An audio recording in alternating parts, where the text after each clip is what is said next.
아멘.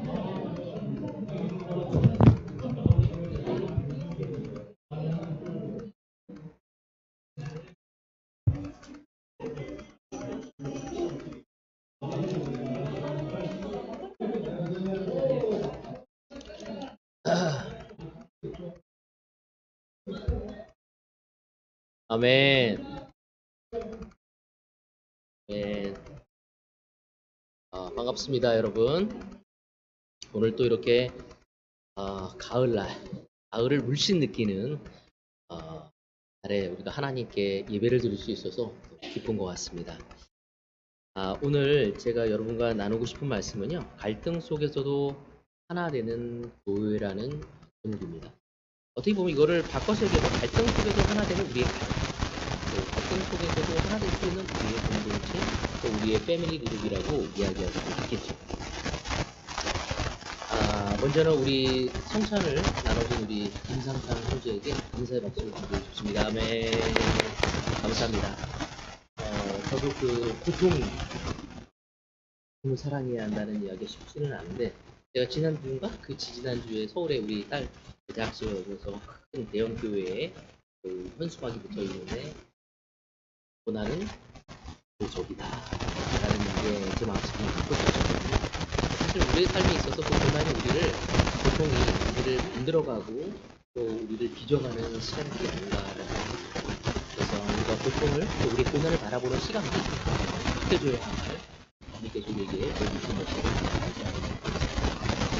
자, 우리가 여러분 빌립보서 4장의 본문의 말씀을 보고 이야기해 보겠습니다. 이 빌립보서 4장은 빌립보서의 결론이라고 이야기할 수 있습니다. 그래서 1장에서 3장까지 그 배움과 가르침을 한마디로 정리하면요, 1장의 3장은 주 안에서 우리에게 살아가는 교훈을 바울이 우리에게 이야기하고 있습니다. 또 우리가 여기서 주목해 볼 건 뭐냐면, 주 안에서 설하는 교훈을 사도 바울이 강조하기에 앞서서 먼저 이 빌립보 형제 자매들에 대해서 어떤 마음을 가졌는지를 이야기하고 있습니다. 이 빌립보 교회는 바울에게 있어서 굉장히 특별한 교회였습니다. 그래서 4장 1절에 보면 뭐라고 나오냐면, 사랑하고 사모하는 형제들, 나의 기쁨이고 면류관이라고 이야기를 하고 있습니다. 여러분, 누구에게 그런 얘기를 해본 적이 있습니까? 너가 나의 기쁨이야. 너는 나의 면류관이야. 너는 나의 자랑이야. 뭐 이렇게 얘기해 본 적 있습니까? 우리 이재호 형제는 아내에게 그런 이야기를 했다고. 에이멘. 우리 안에 있는 우리 윤상수 자매는 형제에게 또 그런 얘기를 한 적 있습니까? 많이 해야 할 것 같습니다. 에이멘. 아니면 누군가 우리한테 그런 얘기를 해준다면 우리 마음이 어떨까요? 너무 큰 기쁨이지 않겠습니까? 1세기 때 엄청난 영향을 주었고 벌써 사도 바울의 영향력이 굉장히 강해진 이 시기에 이 빌립보 형제 자매들은 사도 바울로부터 무슨 얘기냐면, 너희들은 나의 기쁨이고 나의 면류관이다. 그러니까 바울은 먼저 그들이 주님 앞에 올바로 서야 하기 이전에 그 교회에 대한 이러한 마음을, 애틋한 마음을 가지고 있음을 이야기하고 있습니다. 이 말은 빌립보 제자들을 향한 사도 바울의 사랑과 관심이 얼마나 간절했는지를 보여주고 있습니다. 제자를 생각할 때마다 기쁨이 쏟아나고 진짜 간절히 그들을 사모할 만큼 아끼고 사랑하고 있는, 누군가 여러분을 바라볼 때 막 뿔이 뚫뚫 떨어지면서 너무 사랑하고 너무 아끼고 너무 존경하는 마음을 보여준다면 우리 굉장히 큰 격려를 받지 않겠습니까? 그것이 나의 아내로부터, 그것이 나의 남편으로부터, 그것이 우리 자녀들이 엄마 아빠를 너무 좋아해서 그냥 엄마 아빠만 보면 너무 좋아하는 거예요. 그럼 그건 너무 큰 격려가 되지 않겠습니까? 바로 빌립보에 있는 형제자매들을 두고 이 바울은 그러한 사랑을 보여주고 있었습니다. 근데 우리가 여기서 중요하게 봐야 할 게 뭐냐면, 빌립보 제들이 먼저 주 안에 섰기 때문에, 그렇게 섰기 때문에 사도 바울이 그들을 아끼고 사랑한 것이 아니었다는 거죠.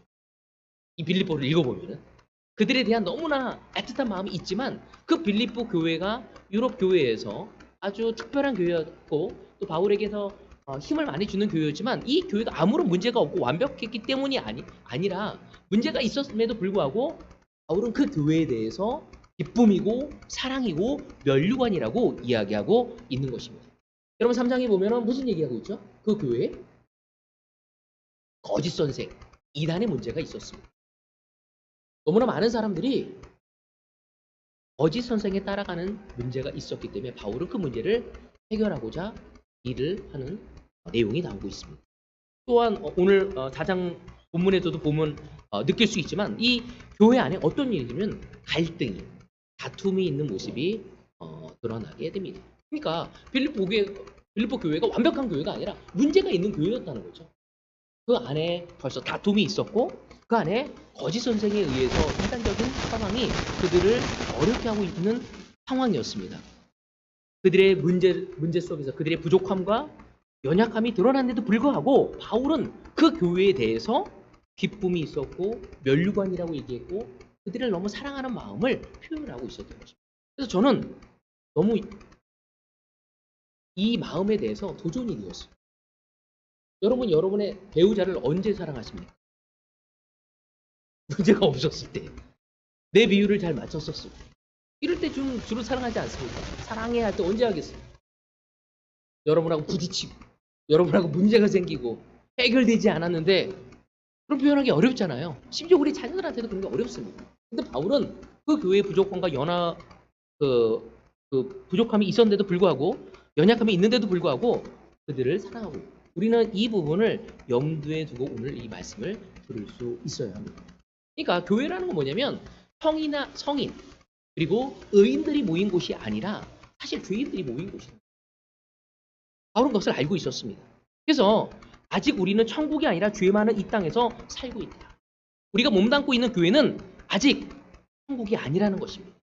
이 땅에 있는 사탄의 유혹과 마귀의 유혹을 받으면서 혼란스러워하고 타협하며 우리의 연약함과 갈등을 드러내고 있고 그로 인해서 우리의 문제를 드러내고 있는 것이 교회라는 것을 바울은 알고 있었지만 그럼에도 불구하고 문제가 있음에도 불구하고 바울은 그들을 아끼고 사랑했다는 것입니다. 오늘 한번 우리가 생각해 봅시다. 우리는 누구를 사랑할 것인가? 내 비유에 다 맞는 사람만 사랑할까? 아니면 바울처럼 문제가 있고 연약함이 있지만 또 다툼도 있지만 그래도 그들이 나의 연관을 그러한 사랑을 바라봅니다. 그러므로 우리는 한 가지 해야 할 것이 교회는 이러한 연약과 한계성에도 불구하고 하나가 되기 위해서 바울은 그것을 이 빌립보 교회 형제자매에게 알려주고 있습니다. 바울의 확신입니다. 에베소 4장에 보면 1절에 4절에 보면 이런 이야기하고 있습니다. 겸손함과 온유함으로 깎듯이 오래 참음으로써 사랑으로 서로 용납하시고 성령이 여러분을 평화의 띠로 묶어서 하나가 되게 해주신 것을 힘써 지키십시오. 그리스도의 몸도 하나요 성령도 하나입니다. 이와 같이 여러분도 부르심을 받을 때 그 부르심의 목표인 소망도 하나였습니다. 우리 교회는 예수 그리스도 안에서 한 성령과 한 소망으로 부름을 받은 바로 하나님과 예수님과 성령님을 통해서 우리가 부르심을 받았고 하나가 되게 된 것입니다. 예수님이 우리의 머리이고 우리는 그분의 지체로서 부름을 받은 것입니다. 그래서 우린 교회로서 하나가 되기 위해 힘써야 합니다. 내 남편과 내 아내가 하나가 됩니다. 내 옆에 있는 형제와 내 자매와 하나가 되기 위해 힘써야 하는 것입니다. 왜 힘써야 하죠? 왜 여러분의 배우자와 하나가 되기 위해서 힘써야 하죠? 아주 너무 잘해줘. 내가 너무 사랑하지만 너무 잘해줘. 사랑하기 어려운 부분이 있어요. 그래서 우리는 노력해야 해요. 옆에 있는 형제가 너무 멋있는 줄 알았더니 좋은 것도 있지만 부딪힌 부분이 있어요. 나하고 성격이 안 맞는 부분이 있어요. 너무 말이 많아. 너무 말이 없어. 너무 가벼워. 너무 무거워. 너무 바라보는 방향이 다르거든요. 그러기에 우리는 힘써 노력해야 합니다. 어떻게 해야 여러 갈등과 다툼 속에서 연약함과 부족함 가운데서 하나가 되는 우리의 가정, 우리의 교회를, 우리의 패밀리 그룹을 만들 수 있을까? 어떻게 하나님의 뜻대로 성령님과 예수님과 하나 되는 그게 하는 교회로 만들어갈 수 있도록 우리는 무엇을 힘써야 할까? 오늘 그 주제를 가지고 이렇게 왜? 갈등은 끊임없이 우리 삶에 나오기 때문이죠. 어떤 사람은 갈등을 보고 도망가는 사람이 있습니다. 어떤 사람은 갈등을 보고 무시하는 사람이 있습니다. 하나님은 우리가 갈등을 보고 이겨내고 성장되어지고 하나가 되어지고 하나님의 뜻을 이루어가기를. 오늘 여러분의 가정이 갈등입니다. 오늘 여러분의 패밀리에 갈등입니다. 오늘 여러분의 교회의 형제자매들과 갈등입니다. 우리가 어떠한 관점과 어떠한 가능성을 가져가는지 이 바울을 통해서 배우고 있습니다. 오늘 저의 첫 번째 포인트는 주님 안에서 보십시오. 이건 제가 만든 포인트가 아니라 성경에서 바울이 직접 우리에게 이야기하고 있습니다. 빌립보서 4장 2절입니다. 나는 유디아에게 권면하고 순두구에게도 권면합니다. 주님 안에서 같은 마음을 주십시오. 여기 보면 두 명의 이름이 나옵니다. 두 여인의 이름.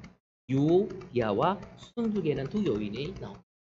그들에게 권면합니다. 뭐라고? 같은 마음을 품으라. 다시 말해서 유디아와 순두개의 두 여인 사이에 갈등과 다툼의 문제가 있음을 공식적으로 이야기를 하고 있는 거예요. 여러분, 빌립보 교회의 편지를 쓰는 건데 이 두 사람에 대한 이야기를 나누고 있다는 것은 굉장히 특별하게 언급하고 있음을 이야기하고 있는 거예요. 자, 3절도 같이 보도록 할까요? 그렇습니다. 나의 진정한 동지여, 그대에게도 부탁합니다. 이 여인들을 도와주십시오. 이 여인들은 글레멘드와 그 밖에 다른 동역자들과 더불어 복음을 전하는 일에 나와 함께 애쓴 사람들입니다. 그들의 이름은 생명책에 기록되어 있습니다. 이 두 여인을 얘기하면서 유디아와 순두개를 얘기하면서 바울은 뭐라고 설명하고 있습니다. 나와 함께 복음을 애썼던 사람들이라고 이야기하고 있습니다. 다시 말해서 이 두 여자는 사도 바울과 함께 이 빌립보 교회를 개척할 때 이게 또 멤버 중에 한 사람들입니다. 빌립보 교회는 유럽 지역에 처음으로 세워진 교회였습니다. 바울에게서는 아주 특별한 교회였죠. 그 교회에서 이 유디아와 순두개 역시도 바울을 통해서 복음을 듣고 예수님을 믿게 된 경우였습니다. 사도 바울에게 직접 복음을 듣고 또 함께 복음을 전한 그 두 사람이 이제는 어떤 상태에 있는 거죠? 갈등이 있다는 것을 이렇게 그냥 그럴 수 있는 일이 아니라 그렇게 여기기에는 너무나 큰 문제가 그 교회를 시끄럽게 하고 있었기 때문에 바울은 감옥에 있으면서 이 두 여인의 이름을, 그 교회 편지를 쓰는데 이 두 여인의 이름을 언급을 하게 된 것입니다. 사실 가정에서도 애들이 싸우면 별 문제 아니잖아요. 그죠? 요즘에 맛있는 거 사주고 이렇게 야 왜 그랬어 이렇게 하면 되지만 엄마 아빠가 싸우면 어떻습니까? 왜 그랬어 이런 말도 안 나오고 밥도 안 나오고 집안이 굉장히 싸늘해지잖아요. 마찬가지로 영크리스찬들이 서로 싸우면 성숙한 사람들이 와서 싸워줄 수 있어요. 근데 존경을 받고 인정을 받고 또 영향력 있는 사람들이 갈등을 일으켰을 때 결론은 교회에 거짓되지 않은 일이 이루어진다. 그래서 사도 바울은 이 두 여인의 영적인 스승이었던 그 사람을 중지하기 위해 화해시키기 위해서 노력하고 있는 것입니다. 그 첫 번째 그들에 대한 근원이 뭐냐면 주님 안에서 같은 마음을 품으라는, 주님 안에서 같은 마음을 품으라는 것도 어떤 마음이죠? 주님의 마음, 예수의 마음으로 품으라는 거죠. 우리의 갈등을 해결하기 위해서 아내와 남편이 싸웠었을 때 해결하려면 어떻게 해야 될까요? 예수의 마음으로 내 배우자를 알아가야 합니다. 그러지 않으면 내 논리와 내 감정에 젖어서 우리는 해결하는 거예요. 네가 먼저 했잖아. 네가 먼저 했잖아. 네가 먼저 고쳐야 돼. 이런 것이 계속 되지 않습니까? 나는 이거 얘기하는데 왜 당신은 이거 얘기하는 거야? 하면서 그거 싸움이 계속적으로 끊이지 않고 그래서 한 사람으로도 예수의 마음,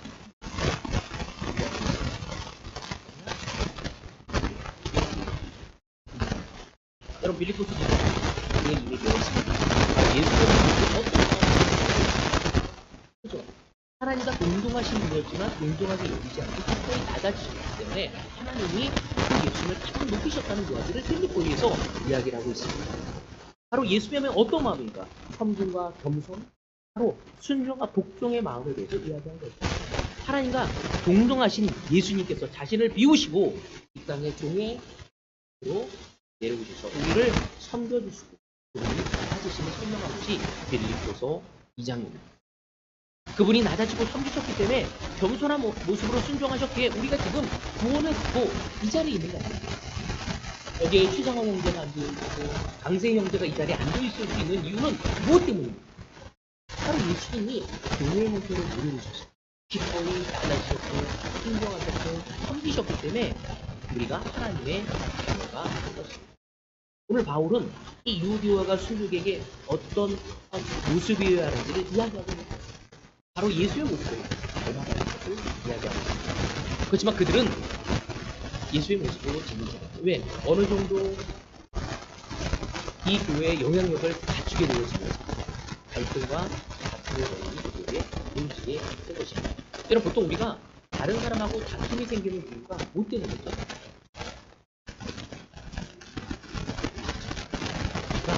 다른 사람과 갈등이 되는 원인은 이게 아니면 상대방이 내 마음을 들지 않아. 내 아내에 대해서, 내 남편에 대해서도 내 마음에 들지 않는 이유는 어떻습니까? 불편하잖아. 우리 옆 사람애들, 우리 형제자매들도 말이죠. 함께 고난을 생사고락을 같이 했던 형제자매들이고 너무나 많은 고난을 받으며 주님의 복음을 전했던 형제자매들이지만 어느 정도 하면서 내 뜻대로 되지 않을 때, 내 마음에 들지 않을 때 우리는 어려움을 겪습니다.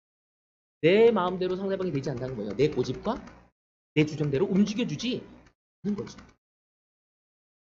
이 말은 무슨 말이죠? 내가 더 이상 섬기고 순종하고 주님의 마음을 품기보다는 내 생각과 내 방법과 내 스타일로 해결하려고 하는 의도가 보여지게 되는 것입니다. 그래서 바울은 그들에게 예수의 마음을 가져가야 너희들의 이 문제를 통해 교회에 덕을 끼치는 자가 되어야 함을 얘기합니다. 오늘 이것이 우리에도 예외가 아니라는 거예요. 이 두 여인이 가졌던 갈등과 이 다툼의 문제가 우리 교회 내에서 또 우리 가정 내에서도 또 우리 패밀리 그룹 안에서도 바이블톡 안에서도 이루어질 수 있다는 것입니다. 그러기에 우리의 마음을 점검해 봐야 합니다.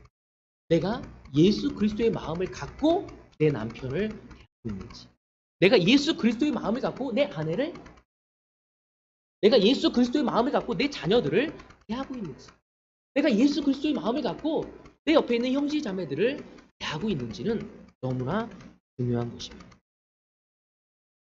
우리가 예수의 마음을 품을 때 우리의 문제를 해결할 수 있습니다.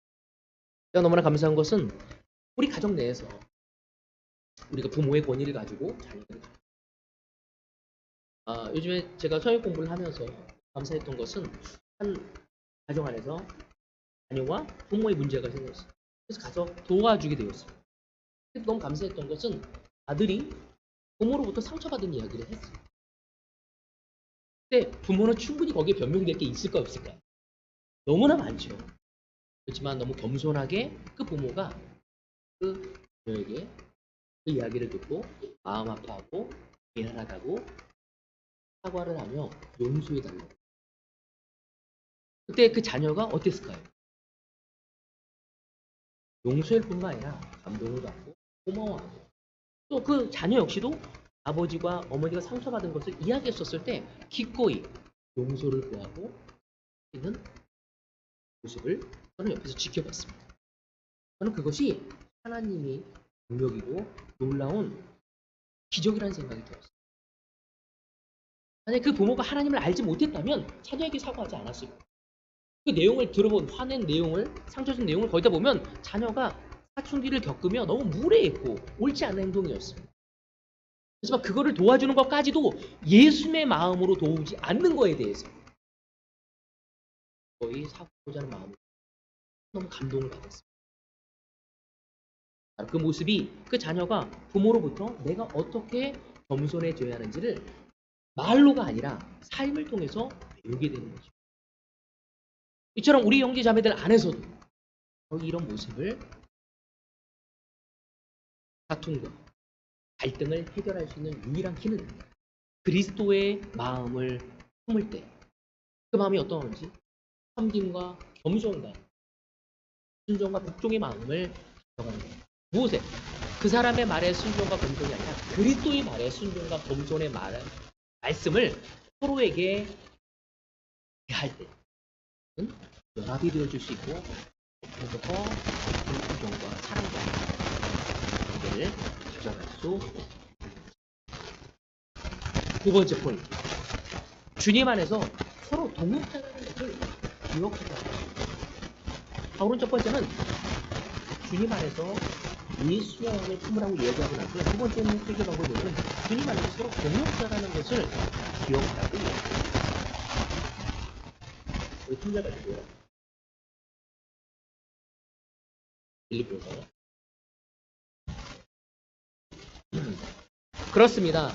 나의 진정한 동지여 그대에게 부탁합니다. 이 여인들을 도와주십시오.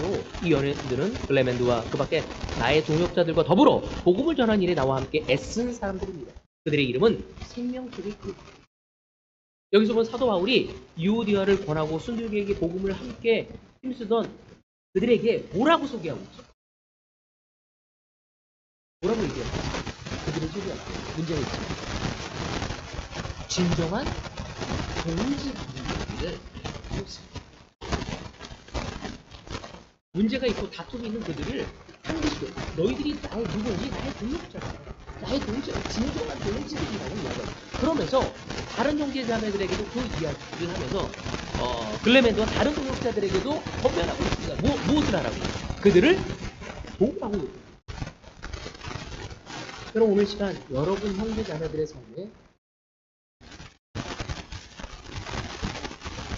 유오디게와 여기에 나온 그 순두개도 놀라운 영향을 주고 동역을 하고 정말 하나님을 위해서 복음을 전하다 보고 복음을 많이 한 사람이지만 그들이 사람인지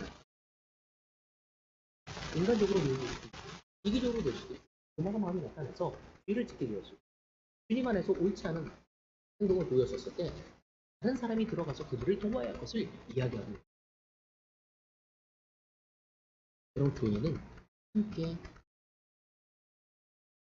오늘 상호의 삶에 문제가 있다면 누가 들어가야 할까요? 우리 모두가 붉은 건너 붉은 경하듯이 그것은 여러분의 가정 안에 문제가 생겼어요. 아이들에게 그때 아들과 저의 문제가 생겼었을 때 제 아내가 제 삶에 들어오고 제 아들이 들어가서 제 아내와 제 딸의 문제가 생겼을 때 제가 제 딸과 이야기하고 그러면서 딸에게는 엄마의 마음을 그리고 내게는 딸의 마음을 이야기하고 그들이 서로를 사랑하고 있음을 보여주고 그리고 이 문제를 어떻게 해결해야 할지를 같이 고민하고 해결하는 과정 같이 그 과정이 아름다운 과정 아니겠습니까? 엄마 아빠가 싸웠을 때 우리 딸이 항상 좀 멈춰야 합니다. 그리고 저에게 얘기합니다. 저는 엄마의 단점이 엄마한테 가서 엄마는 아빠에게 왜 그런 식으로 표현할 수밖에 없어요. 그때 우리가 뭐라고 할까요? 얘기해. 그리고 오늘이 가기 전에 눈 보고 자려고 했던 제 얼굴 보고 여보 미안해. 왜 우리 딸이 우리 아들이 들어와. 오늘 형제자매들 안에서도 문제가 생겼을 때 우리는 어떻게 하고 있습니까? 상황이와 승리의 문제가 있었어요. 그 삶에 누가 들어가요? 구조가 우리 수용이가 영택이와 해옥이의 삶에 문제가 있었어요. 누가 들어가야 할까요? 상창이와 윤이가 오늘 상우와 거기 끝에 있는 대각선에 있는 지용이와 서로 문제가 있어요. 누가 들어가야 할까요? 가운데 있는 성구 형제가 들어가야 합니다. 그래서 서로가 자기의 감정에 충실한 것들을 감정에 대해서 이해도 해주고 그리고 하나님의 뜻이 무엇인지를 이야기하며 하나님의 방법으로 감정을 표현할 수 있도록 도우며 할 수 있도록 도와야 합니다. 빌립보 교회는 사도 바울의 애정과 관심을 받고 있는 교회였습니다. 빌립보 도시에서 사도 바울과 많은 일을 사도 바울은 거기서 겪었습니다. 복음을 전하다가 매를 맞기도 하고 감옥에 갇히기도 했었습니다. 그리고 쇠사슬에 채여서 자유를 속박당하는 일도 경험했습니다. 이때 이 소식을 들었던 빌립보 형제 자매들이 큰 걱정을 하며 바울의 석방을 위해 기도했고 그 기도 가운데 지진이 일어나서 감옥에서 꺼내주었을 때 거기에서 간수장이 세례받는 너무나 놀라운 은혜를 얻게 됐고 하나님의 능력과 힘을 통해 위로를 받고 믿음을 얻게 되는 시간. 이 빌립보 교회가 세워져는 과정 속에 이 유오디아와 순두계도 함께 있었고 이 과정을 함께 겪었던 사람들입니다. 여전히 그들은 갈등이 있지만 사도 바울에게 동역자, 동지였던 것입니다. 동지 안에서도 갈등과 다툼이 있을 수 있습니다. 다툼과 갈등이 없기를 바란 건 문제가 있는 것입니다. 사랑할 수 있을수록 우리는 다툼과 갈등이 있죠. 그 다툼과 갈등 속에서 우리는 어떻게 해결해 갈 것인지 바로 예수님의 마음을 품고 두 번째 우리가 동역자, 동지라는 것을 서로 기억해야 합니다. 여러분, 동역자라는 뜻이 무슨 뜻이죠? 어떤 의미입니까? 하나의 목표를 가지고 있는 여러분, 우리는 동일한 목표를 가지고 있습니다. 생각해 보십시오. 우리 지연이라면은 제자가 되기 전에 어떤 삶의 목적이 있었죠?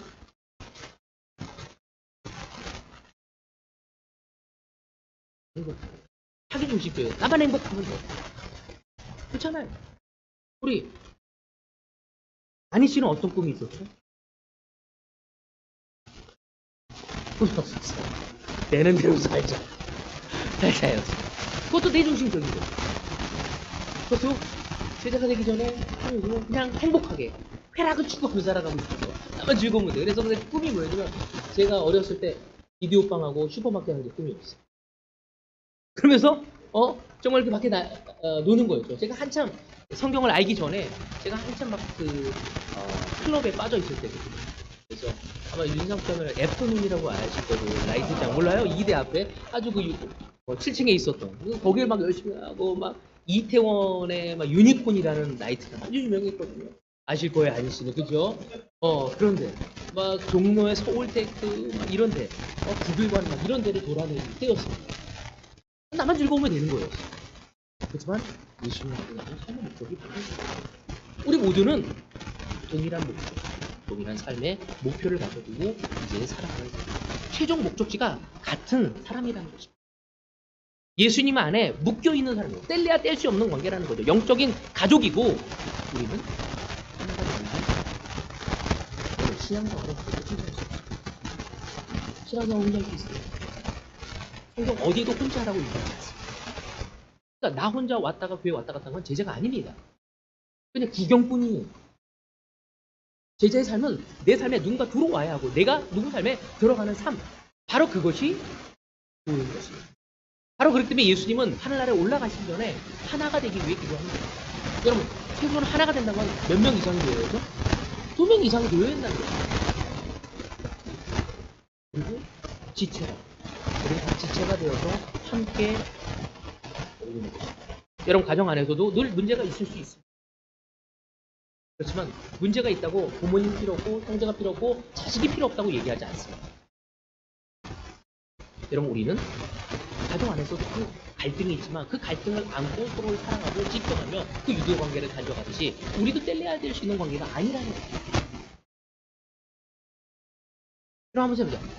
가족 안에서도 연약한 사람한테 더 마음이 가지 않습니까? 저와 아내도 우리 딸한테도 마음이 많이 가요. 왜냐면 아들은 장남이다 보니까 자기 알아서 다 해요. 딸은 왠지 뭔가 아들보다는 부족한 느낌이 많아요. 그래서 더 많이. 그래서 우리 아들이 가끔 막 울면서 저한테 그래요. 엄마 아빠가 그래서 우리가 이런 거예요. 막 이러고 막 저한테 할 때가 있어요. 그래서 내가 아들을 설득해야 했어요. 다 너 같지 않아.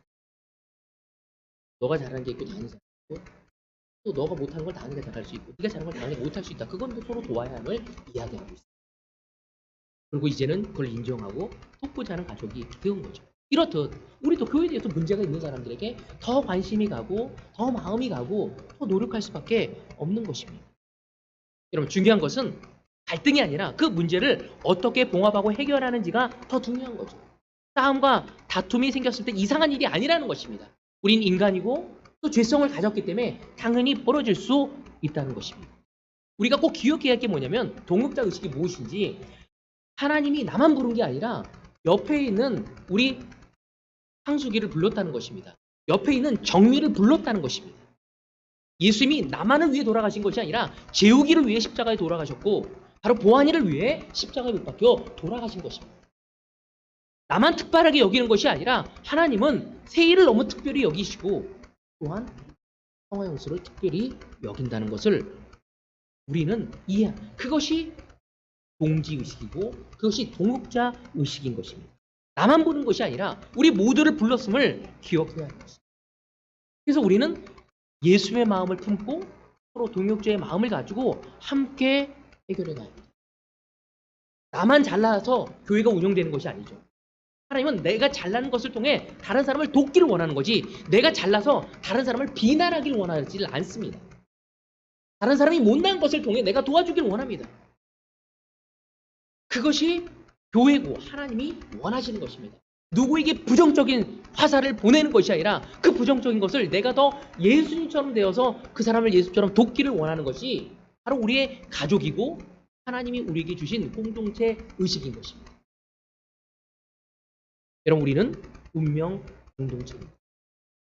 함께 할 수 있어야 합니다. 우리가 우리의 연약한 팔이, 오른팔이 다치면 왼팔이 도우듯이, 오른다리가 다치면 왼다리가 도우듯이 서로를 비난하지 않듯이 우리는 못나고 힘들고 약하고 부족한 그들을 모난 성격을 지적하는 것이 아니라 내가 도와줘야 합니다. 그것이 우리의 마음이 되어야 하는 것입니다. 여러분, 성경에 이야기하기를 우리는 생명책에 기록되어 있는 하늘에 우리가 다 만난 사람들이라고 있습니다. 유오디아와 순두에게 그것을 기억시킵니다. 그래서 5절에 보면 정확하게 됩니다. 이런 얘기를 하고 있습니다. 여러분의 관용을 모든 사람에게 알리십시오. 주님께서 가까이 오셨습니다. 여러분, 주님이 가까이 오고 있다는 건 무슨 말이죠? 주님이 재림하실 날이 가까우고 있다는 이야기도 되겠지만 우리가 하나님 앞에 할 날도 개인적인 죽음으로 인한 종말이 다가오고 있음을 이야기하고 있습니다. 갈등의 문제는 다시 안 본 사람처럼 보게 돼요. 여러분, 부부 안에서도 저와 제 아내가 어떤 장로님한테 그런 적을 해요. 제가 됐을 때 싸울 때 원칙, 그 룰 알죠? 다시 안 볼 것처럼 싸우면 정말 다시 안 보게 됩니다. 형제 자매들 안에서도 다툼과 갈등이 있을 수 있어요. 그때 주님의 방법 안에서 우리는 그 분개하고 갈등을 하며 해결해 나갈 수 있어야 합니다. 교회에 덕을 세우는 사람이 되어야 함을 이야기하는 거예요. 여러분, 여기에 관용이란 말이 나옵니다. 관용의 뜻이 뭐죠? 다른 사람의 잘못을 너그럽게 용서한다는 것이죠. 아내의 잘못을, 아내의 못한 부분을 너그럽게 받아들이고 도와줘야 합니다. 내 남편의 못하고 부족하고 결핍된 부분을 아내들이 도와야 하고 받아들이며 함께 해줄 수 있으면 되는 거죠. 가족이 착각하지 마십시오. 그냥 받아들이고 끝나는 게 아닙니다. 그의 죄성을 위해 함께 싸워주고 함께 믿음을 가져주고 함께 해주는 것이, 우리는 예수 안에서 한 몸으로 모심을 받는 것. 그리스도의 마음을 품고 우리가 동역자는 것을 통해서 우리는 이 땅에 주님께 영광을 기억할 수 있습니다. 교회는 교인과 성인들이 모인 곳이 아닙니다. 교인들의 모임. 그 교인들의 모임을 정당화시키려는 것이 아니라 교인들의 모임끼리 갈등과 다툼이 있을 수밖에 없고 그 다툼 속에서 우리는 다듬어져 가고 있고 성숙되어져 가고 있고 예수님을 의지하며 그분의 마음을 품고 동역자의 의식을 갖고 서로를 구원하는 것입니다. 우리는 저와 저희 관계를 뗄 수 없습니다. 재욱이와 저희 관계를 뗄 수가 없습니다.